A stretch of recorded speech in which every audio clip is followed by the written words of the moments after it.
Good morning, everybody. My name is Larry Jacobs.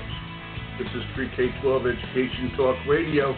We're back from vacation. It's July 17th, 2023. And thanks so much for being with us today. Or maybe you're listening on the archives, and that's okay. That's what how a lot of people listen to podcasts, as we all know. All right, don't have to listen live. We archive everything over at ace-ed.org. ace-ed.org is our home website, American Consortium for Equity in Education. All right, and on that note, we're going to be talking to Alex Cervello today. Alex is the Director of Corporate Social Responsibility at Verizon. Talk about equity in education when industry, corporations step up to help education these days. That's how we move towards equity of learning, okay? There's dollars there. They're investing big dollars in K12 education. So that's why I'm so thrilled we have Alex on the show, and I'll thank my friends over at Discovery at their STEM Coalition for helping me put this together. I'll bring him on in 1 second. Check out everything we do over at ace-ed.org. Everything is free over there. Our magazine, which is Equity and Access, just click on the cover. It's a good issue. We're starting to put together the new back-to-school issue, probably starting that today or so. All right, we've got all the articles in mind, but I'll tell you, this issue we have up there now is really excellent. All the podcasts are over there, including this one, and there's all sorts of great information that we change all the time. So please go over. It's free. Join our consortium. It's free. Okay, everything we do is we hope for equity, for education, for teachers, etc. Please check it all out. If you want to get in touch with me, it's Larry at ace-ed.org. You have any ideas for a podcast or some book you've been reading or something, just send me an email, Larry at ace-ed.org. Okay, enough of me blabbing here. Let me bring on the one, the only. That's a good introduction, Alex Cervello. Good morning, Alex. Good morning, Larry. How are you? I am fine. Oh, my Massachusetts man. I see here you went to BU, Boston University, and UMass at Boston. Are you from Boston? I'm not from Boston. I'm from New York, but I went to college in Boston, and I student taught in Boston public schools as well. So how do you feel about the Red Sox and the Yankees, the Patriots and the Giants? I'm concerned now. I'm in there. I don't really have an opinion. I was there for when the Bostons won the World Series, which was an exciting event to be there for. Yes, that was exciting. All right, so we'll move off that topic, but by the end of this, perhaps you'll admit deep down you're a Patriots fan, and we'll just go from there. Does that sound good, Alex? Sounds perfect. Yeah, thank you. No problem. I'm the host. I can say what I want. Okay, it's my microphone, so we can have a good time. Tell us what you do. I have you listed two ways. I have you listed as the Director for Corporate Responsibility Social Responsibility at Verizon, which I love. Then I have you listed as a director. Are you the big kahuna, or are you one of many? I am not the big kahuna. We have several directors within corporate social responsibility at Verizon. I just lead the team that is responsible for our education and community initiatives. Wow, that's fantastic. And there's a lot of people with education degrees who right now would be very jealous of you. Okay, that's really cool that you got into that. I'm serious, that you got into that, and that you're doing such great work in education. And I said it before, this day and age more than ever, we need corporations to step up, and I want to thank Verizon, okay, for doing that, because that is really, really important. And on that note, maybe you could just give us the start here. How do you work with my friends at Discovery? Yeah, so we work with Discovery Education. We have an open access platform called Verizon Innovative Learning HQ, which your listeners can actually access if they go to verizon.com/edutalk.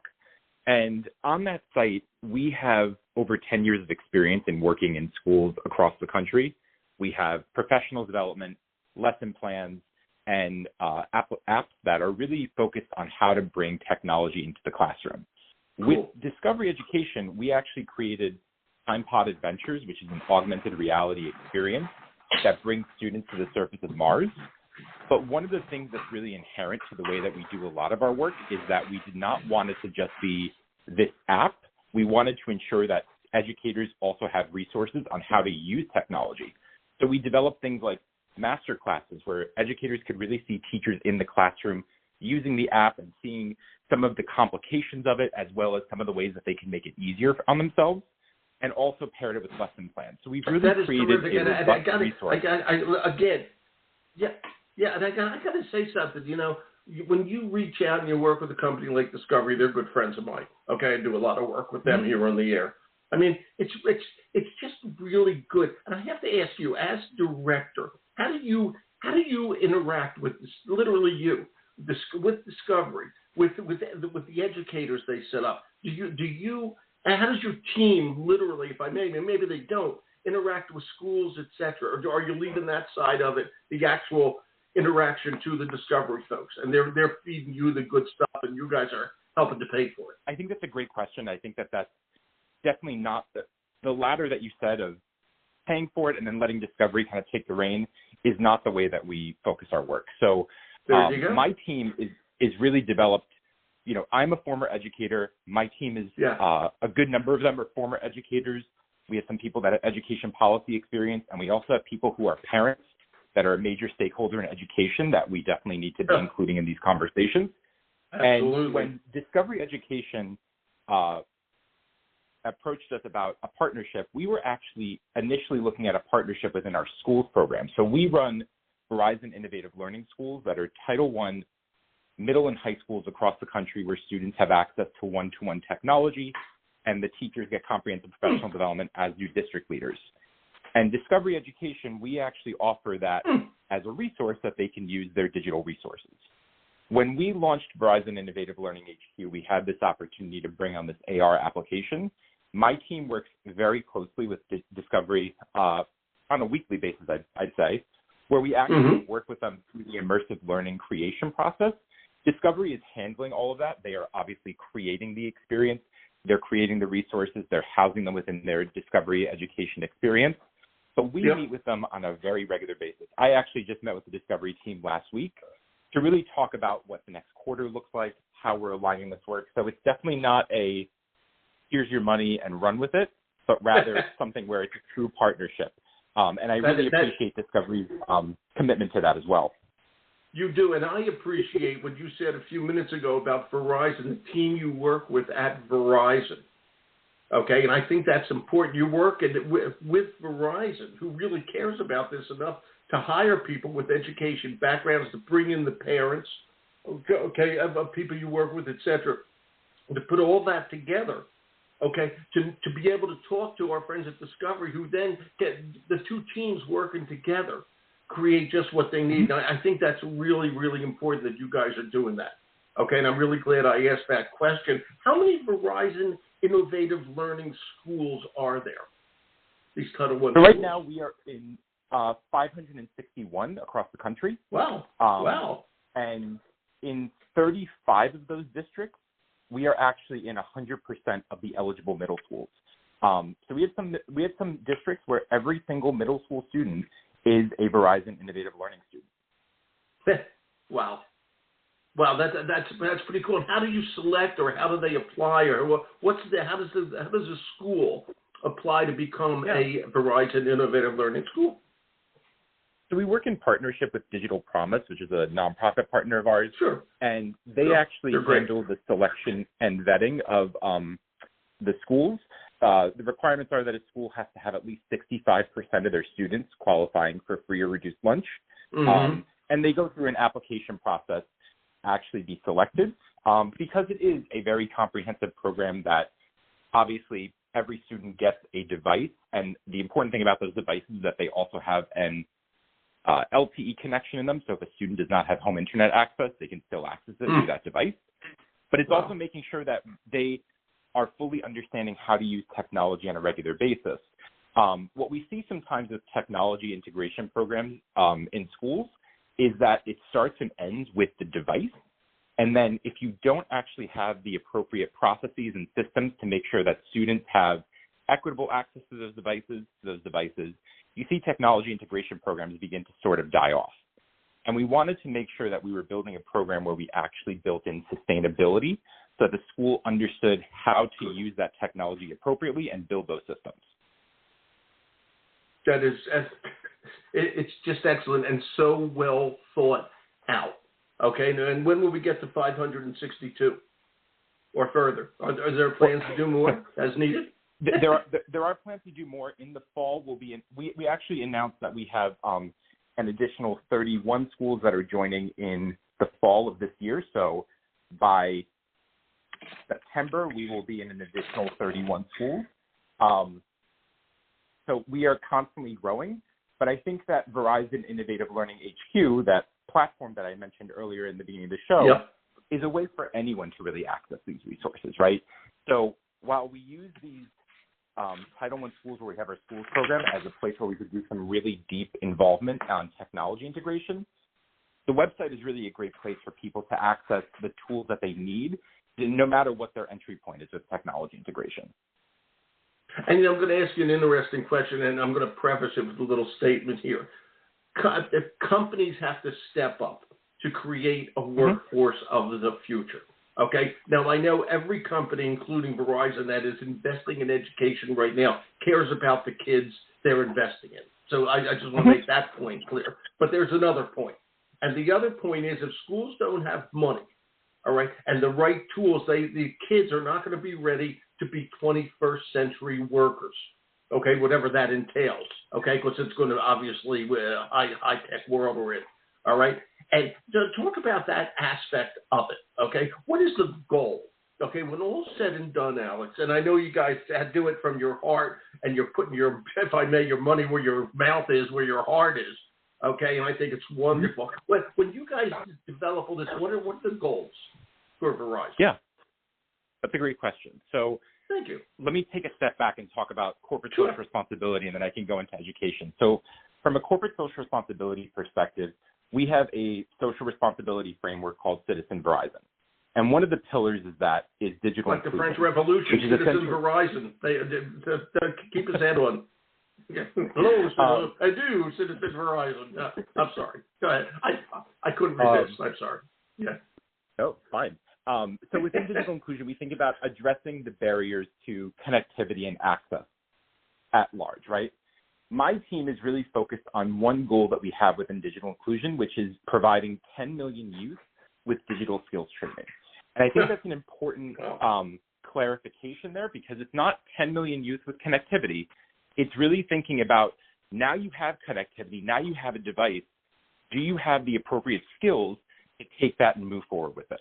And I think that that's important not only from a STEM career perspective, but also if we think about just being a well-rounded citizen of the United States and having an understanding of STEM literacy and understanding what that means, that is all critical. So we think about those digital skills as really being the point of moving forward. And I think it's important to know that, you know, when we look at education, when we think about the issues that face education, from Verizon's perspective, digital inclusion is where we really have an authority to be. And it's a place where we knew we can make deep, deep impact. So it's much better for us to have this focused approach rather than being a little bit more scattershot in what we are doing within schools. Yeah, I think this is extremely important and well thought out what you are doing. How does a school district or a school, if I may, find out about you guys and about this program? And I know the website, which is Verizon.com. What's the rest of it? Verizon.com, where they go from there? Your listeners can actually go to Verizon.com/EDU Talk. That's us. EDU Talk, really? That's us. Edu Talk, yeah. Do you know that? Yeah, that's me. I do. So any of your listeners can go to that. Link. On there, they can find out more information about our other programs, which includes our schools program, and that will, like I said, that's all handled directly by Digital Promise. So if they go to the Digital Promise site, which is at verizon.digitalpromise.org, they can actually fill out an interest form to apply to be a Verizon Innovative Learning Tool. That is good news, and thank you for throwing InterTalk up there. I really appreciate that. That's nice to know. It's a good thing we get a little publicity. And also, I want to ask, okay, how else Digital Promise is doing it? Do you guys go to some of the education conferences and have a booth there and talk to educators, etc.? Have you ever done that? Yeah, we have, and we've usually done that with partners. So, Okay. for instance, at the ISTE conference that recently happened, Yeah. we did Yeah, have totally.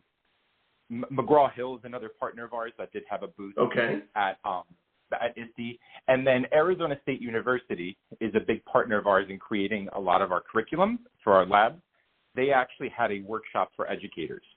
So we lean a lot on our partners because our partners are also critical because they are ones who educators truly trust in bringing these resources to them. Well, and we want people to know that it's not just Verizon creating these in isolation, but that we're working with a lot of education experts to ensure that we are really thinking about the most critical issues, that we are standards aligned. You really are. That nothing we create is edutainment, that it's truly an educational resource that someone can use in the classroom. How long has this been going on? How long has Verizon been doing this? We actually just celebrated 10 years last year. So we've been doing it since 3 more years. You'll be before the pandemic. Congratulations. Yeah. Thank you. I appreciate that. You're welcome. Right. That's great, man. I got to tell you, 10 years of this, and look at the way you're doing it. It's just great. What are your favorite little success stories from it? You must have, and I love, this is all my favorite part. We can talk about the big corporate stuff all the time, but it's those little anecdotes that really humanize the whole situation. Do you have any for us? Yeah, and it's really unfortunate because with the pandemic and schools going to remote learning, one of the things that meant was I wasn't able to get out to a school and really see the program in action as much, because seeing the impact on students, seeing the impact on educators is my favorite part. So I said we've been around we started Verizon Innovative Learning Schools in 2014, and our first Verizon Innovative Learning School students are now approaching college graduation. And we actually recently did a profile on a few of them. And one of them is a young woman by the name of Minu. And Minu was on her student tech team at her school. We have at all of our schools students who are responsible for managing devices and, doing some basic tier 1 support on them. And she built a lot of confidence in STEM.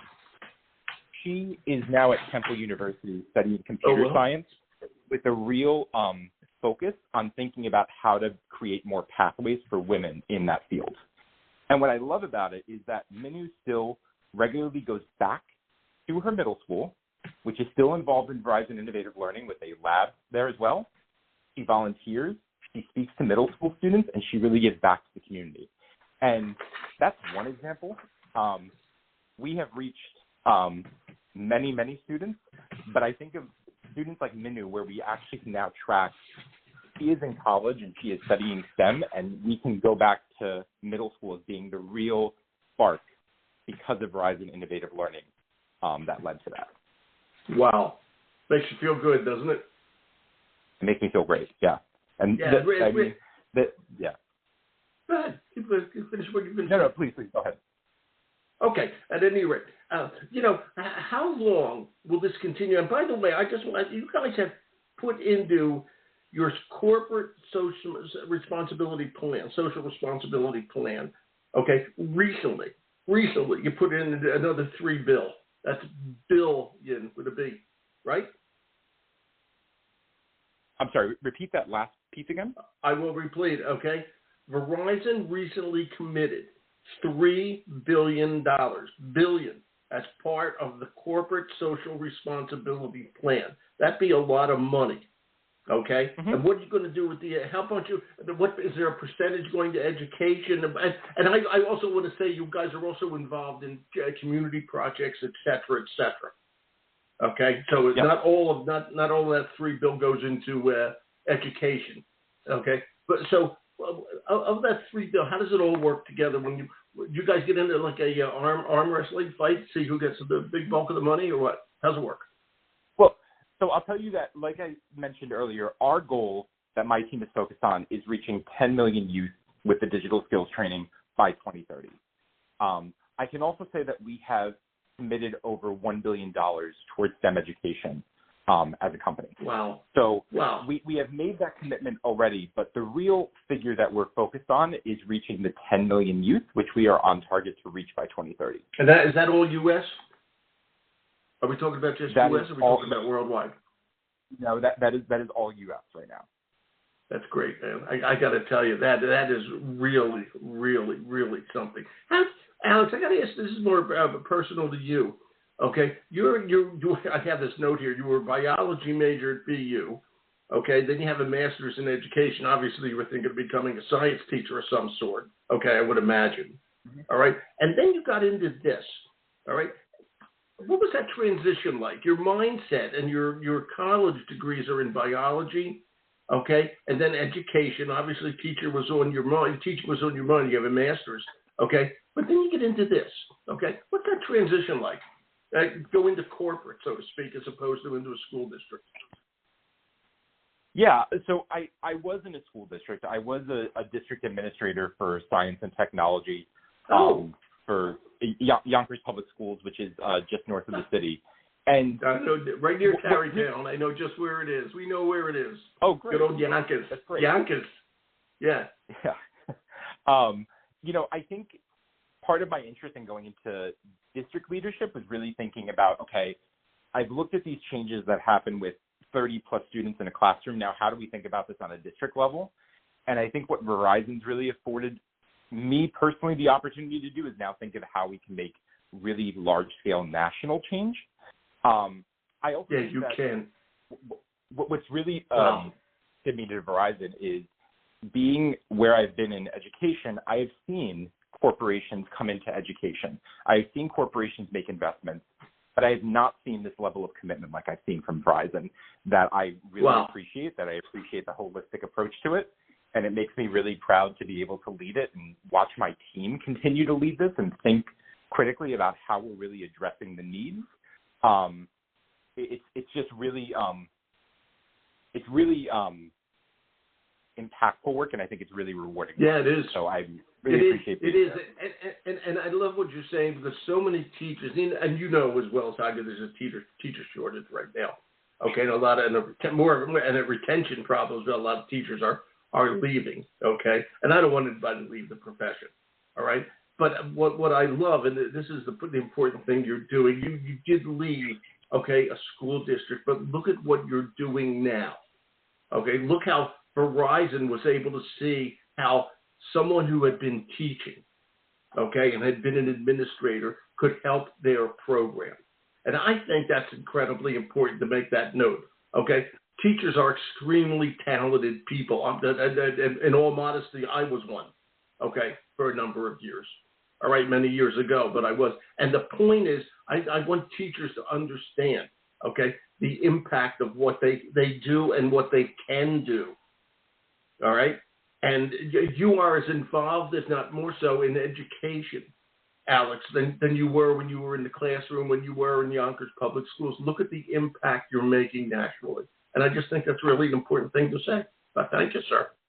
Larry. And, I think that just to go back to our schools program for a second, one of the things that we actually build as part of our schools program is every school that participates is required to have a on-site instructional coach. This is a coach who is responsible for coaching teachers on how to use technology and really leads the program from a instructional perspective.